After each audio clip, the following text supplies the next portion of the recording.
ప్రియ సఖులు, ఇప్పుడు మనం ప్రముఖ సీనియర్ రచయిత శ్రీ ద్విభాష్యం రాజేశ్వరరావు గారు రచించిన మద్దెలకారి మొగుడు అనే ఓ చక్కటి హాస్య కథను విందామండి. ఈ హాస్య కథ స్వాతి సపరివార పత్రిక నిర్వహించిన హాస్య కథల పోటీలో 10,000 రూపాయల బహుమతి పొందిన కథ. ఈ కథ 2/8/2024లో స్వాతి సపరివార పత్రికలో ప్రచురింపబడింది. ఇక కథ మొదలు పెట్టేస్తున్నానండి. ఓ ఆదివారం పొద్దుట 11 గంటలకు నేను బట్టలు వేసుకొని తయారై సరిగ్గా బయటకు వెళ్లే సమయానికి భజగోవిందం భార్య గోవిందమ్మ గారు మా ఇంటికి వచ్చారు. రండి రండి, ఎలా ఉన్నారు? ఈ మధ్యన భజగోవిందం కనిపించడమే మానేశాడు. ఫోన్ చేసినా ఎత్తటం లేదు. వాడి ఆరోగ్యం బాగుందా అంటూ కుశల ప్రశ్నల వర్షం కురిపించాను. ఆయనకేం, ఆయన బాగానే ఉన్నారు అంటూ కొంతసేపు మాటలాపి ముక్కు ఎగబీల్చుకుని బాగోలేనిదంతా నేనే అంటూ విచారంగా మొహం పెట్టింది ఆవిడ. ఏమైంది అంటూ ఆత్రంగా ఆవిడ వంక చూశాను. తర్వాత అలా కూర్చోండి, మంచినీళ్ళు ఇవ్వమంటారా అన్నాను. ఏమీ అక్కర్లేదు అన్నయ్య గారు, రోజు రోజుకి ఆయన పరిస్థితి అధ్వానంగా తయారవుతుంది. ఆయన ప్రవర్తనతో మాటలతో నాకు పిచ్చి పట్టేలా ఉంది. మీ మాట అంటే ఆయనకు చాలా గురి. మీరు ఆయనతో ఓ మాట చెప్తారని ఇలా మీ దగ్గరకు వచ్చాను. మీరే ఎలాగైనా మా సంసారాన్ని గట్టును పడేయాలి అందావిడ రుమాలతో కళ్ళొత్తుకుంటూ.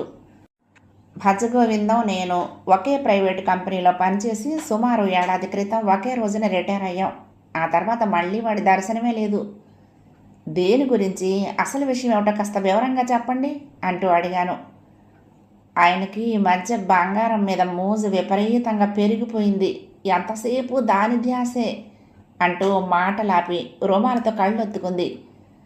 గోవిందమ్మ గారికి బంగారం అని ఓ చెల్లెలుంది. ఆవిడకి పిల్లలు లేరు.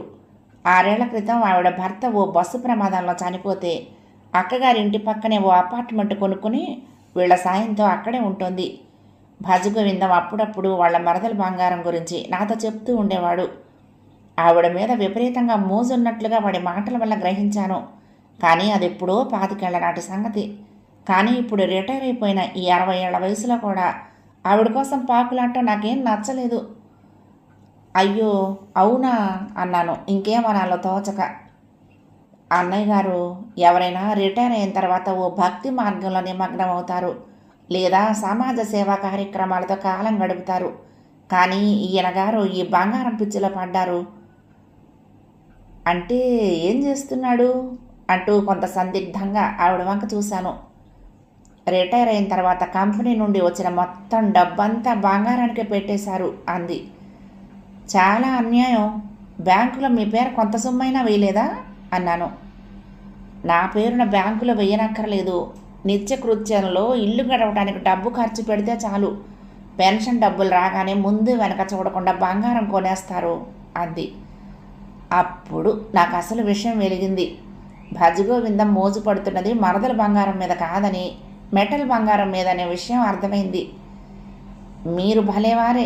భజగోవిందం చేస్తున్నది ఒక రకంగా మంచి పనే కదా. బంగారం మంచి ఇన్వెస్ట్మెంటు. ఎందుకు బాధపడతారు? భవిష్యత్తులో ఆ లాభాలన్నీ మీకు పిల్లలకే కదా అన్నాను. అన్నయ్య గారు, మీరు అలాగే మాట్లాడుతున్నారా? మీతో చెప్పుకుంటే మీరు ఆయనతో మాట్లాడి సర్ది చెప్పి ఆ పిచ్చి నుండి బయటపడేస్తారని నమ్మి మీ దగ్గరకు వచ్చాను. మీకు నా కష్టం అర్థం కావటం లేదు అంది దీర్ఘంగా నిట్టూర్పు వదులుతూ. ఇంటి అవసరాలకు కొంత డబ్బు వాడుకోగా మిగిలిందంతా బంగారం మీద పెట్టి జాగ్రత్త పడటం మంచిదేగా. ఇందులో మీకొచ్చిన కష్టం ఏమిటి అన్నాను మళ్ళీ బెంకంగా. కొంత వాడుకోగా అని చెప్తున్నారు మీరు. కొంత డబ్బు అంటే ఎంత? 100, 1000 ఎంత? ఆయనకు నెల నెల వచ్చే ఇన్సూరెన్స్ పెన్షన్ 60,000లోనూ నాకు 5,000 తీసిచ్చి దానితో సంసారం నడపమంటున్నారు. మిగిలిన డబ్బంతా పెట్టి బంగారం కొనేస్తున్నారు. ధరలు మండిపోతున్న ఈ రోజుల్లో 5,000 రూపాయలతో సంసారం నడపడం సాధ్యమేనా? మీరే చెప్పండి. అది ఉప్పుకి, పప్పుకి, రేషన్ బియ్యానికి, పాలకే సరిపోవటం లేదు. ఆ రేషన్ బియ్యం నాకు ఆయనకు ఇద్దరికీ అరగటం లేదు. మంచి బియ్యం తీసుకుందామంటే త్వరలోనే బంగారం తులం 2 లక్షలైపోతుంది. అప్పుడు మంచి బియ్యం ఏం కర్మ? నెల్లూరు మొలకొలుకులు మాత్రమే తిందాము. లేకపోతే స్విగ్గీ వాడితో చెప్పి తాజు నుండి బిర్యానీ తెప్పిస్తాను. గ్రీన్ పార్క్ నుండి పలావ్ రప్పిస్తాను. అంతవరకు ఓపిక పట్టు అంటారు. బంగారం తులం 2 లక్షలు అయ్యే నాటికి నేను అజీర్తి వ్యాధితో మంచం పట్టి మరణించటం ఖాయం, లేదా ఏదో ఓ రోజు ఆకలితో హరీమంటాను అంటూ చీర చెంగుతో కళ్ళొత్తుకున్నారు. అవునా, అంతలా కట్టడి చేస్తున్నాడా అన్నాను అంతకంటే ఏమనాలో తోచక. అన్నయ్య గారు, నా బాధలు వినేవాళ్ళకి అర్థం కావు. పండక్కి కొత్త చీర కొనుక్కుంటాను, 2000 ఇవ్వండి అంటే ఆ డబ్బు పెడితే సుమారు 1/4 గ్రాము పైన బంగారం వస్తుందంటూ ఏ వస్తువు కొనిపెట్టమని అడిగినా దాంతో ఎంత బంగారం వస్తుందో చెప్పి నా నోరు మోయించేస్తున్నారు. ఎప్పుడు ఆ టీవీ ముందు కూర్చోవటం, బంగారం ఫ్యూచర్స్ గురించి షేర్ మార్కెట్లో చూడటం, ఇదే నిత్యం పనిగా మారిపోయింది. కిరాణా సామాన్లు కూరగాయలు తెచ్చుకుంటానన్నా డబ్బులు ఇవ్వరు. ఆయనంటే బంగారాన్ని చూసుకుంటూ బతికేయగలరు, కానీ నాకు తిండి గుడ్డ కావాలి కదా అంటూ మాటలాపి దీర్ఘంగా నిట్టూర్చింది. తిండికి కూడా ఖర్చు పెట్టద్దంటే ఎలాగా? ఆ మాటే మెల్లిగా చెప్పలేకపోయారా అన్నాను. కొంతకాలం తిండి తగ్గించుకుని ఓపిక పట్టమంటారు. ప్రస్తుతం సౌత్ ఆఫ్రికాలో జనం నీళ్లు దొరక్క రోజు గ్లాసుడు నీళ్లు తాగి బతుకుతున్నారు. అలాంటిది నువ్వు ఓ పూట తిండి తగ్గించుకొని బతకలేవా అని అడుగుతున్నారు. అయినా వరల్డ్ బులియన్ మార్కెట్లో బంగారం ఫ్యూచర్స్ గంట గంటకు ఎక్కువ కోట్ అవుతూ ఉంటే నీకు తిండి మీదకు దృష్టి ఎలా వెళ్తోంది? రేపు బంగారం తులం 2 లక్షలు దాటిపోతే మనం మాత్రమే పంచభక్ష పరమాన్నాలు రోజు తింటాం, మిగిలిన వాళ్ళు అడుక్కు తింటారు అంటారు. మరి కొంటున్న ఈ బంగారం అంతటిని ఎక్కడ దాచిపెడుతున్నాడు అంటూ అడిగాను. అదొక పెద్ద ప్రహసనం అన్నయ్య గారు. మా మామగారికి వాళ్ళ తాతగారు ఇచ్చిన ఓ పెద్ద కర్ర పెట్టుంది. దానిలో మా అత్తగారు పిక్క తీసిన చింతపండు ముద్దల్లా తయారు చేసి దాచేవారు. అందుకని అందరూ దాన్ని చింతపండు పెట్టే అని పిలిచేవారు. మా అత్తగారు పోయిన తర్వాత ఇంట్లో చింతపండు వాడకం తగ్గిపోయింది. అందుకని ఆ పెట్టె తీసుకువెళ్ళి వెనక గదిలో అటక మీద పెట్టేశాను.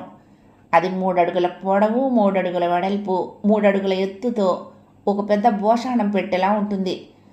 కొన్న బంగారం అంతా బుల్లి బుల్లి సెలోఫిన్ సంచుల్లో చుట్టబెట్టి అదిగో అటక మీద ఆ చింతపండు పెట్టెలో దాచిపెడతారు. ప్రతిరోజు సాయంకాలం నిచ్చెన వేసుకుని అటకెక్కి అక్కడ కూర్చుని ఆ పెట్టెలోని బంగారం పిసళ్ళు అటు ఇటు సర్దుతూ ఉంటారు. ఆయన ఎక్కింది లగాయతు దిగే వరకు ఆ నిచ్చెన పట్టుకుని నేను అక్కడే నిలబడి ఆడవాలి, లేకపోతే నిచ్చెన జారిపోతుందని ఆయన భయం. నిచ్చెన వదిలి ఎక్కడికి వెళ్ళకేవు అంటూ అటక మీద నుండి అరుస్తూనే ఉంటారు అంది. చిన్న చిన్న బంగారపు పిసళ్ళు దాచడానికి అంత భోషాణం ఎందుకు అనుమానంగా అడిగాను.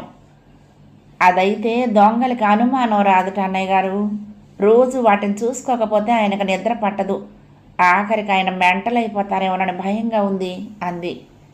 బ్యాంకుల ఆఖరైతే నెలకు 1-2 సార్ల కంటే ఎక్కువ వాడడానికి ఒప్పుకోరట కదా.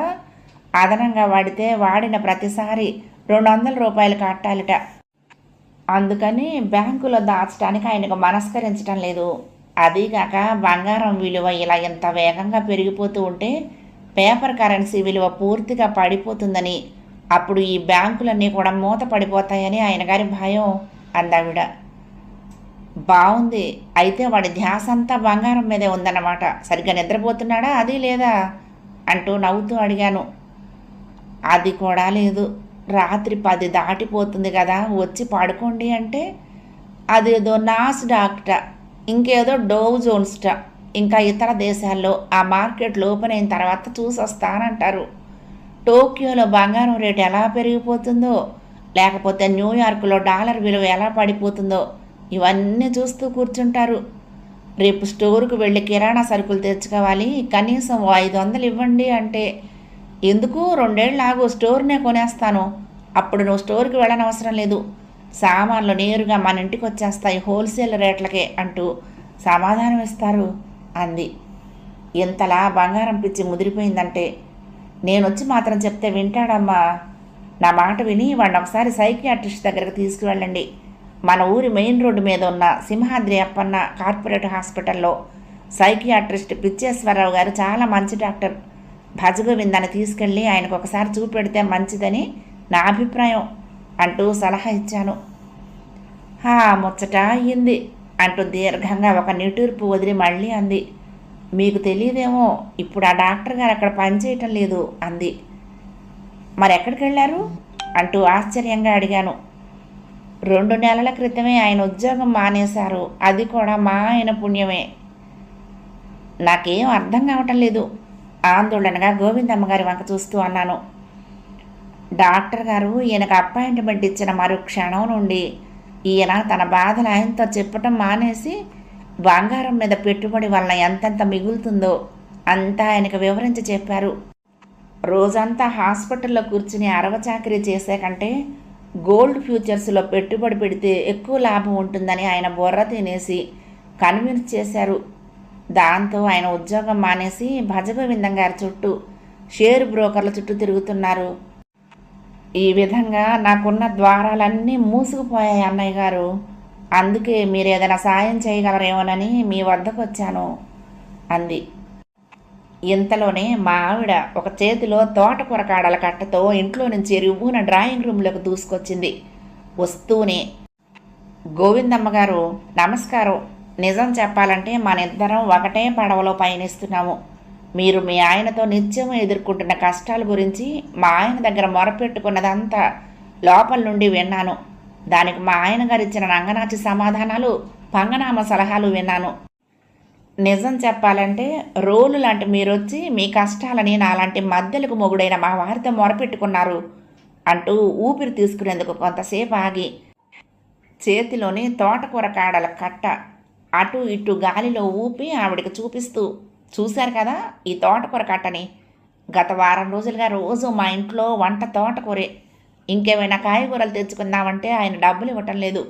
ఎంతసేపు తోటకూరలో ఏ విటమిన్ ఉందని, కంటి చూపుకి ఎంత ఉపకరిస్తుందని పాఠం చెప్పి రోజు ఈ తోటకూర వండమంటారు.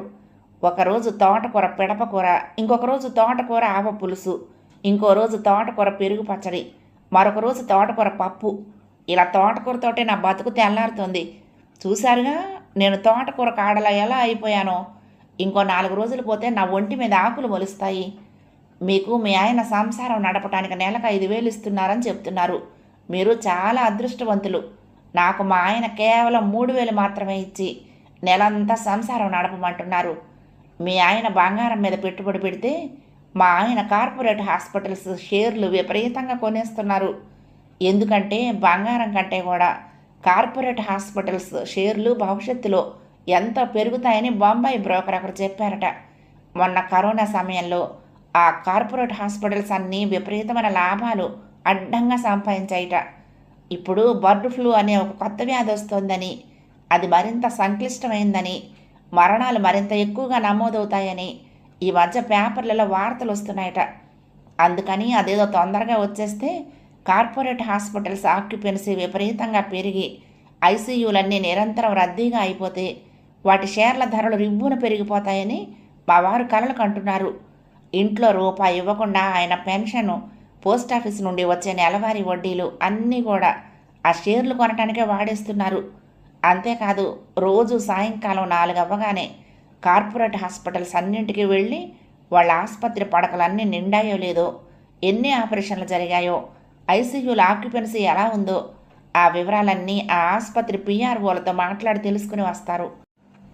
ఒక్కో రోజు గవర్నమెంట్ ఆసుపత్రి ముందు బయట నిలబడి అక్కడికి వచ్చిన రోగులతో తనకు షేర్లు ఉన్న కార్పొరేట్ హాస్పిటల్కి వెళ్తే తొందరగా నయమైపోతుందని వాళ్ళకు నచ్చచెప్పి వాళ్ళని ఆయా హాస్పిటల్స్కి పంపిస్తూ ఉంటారు.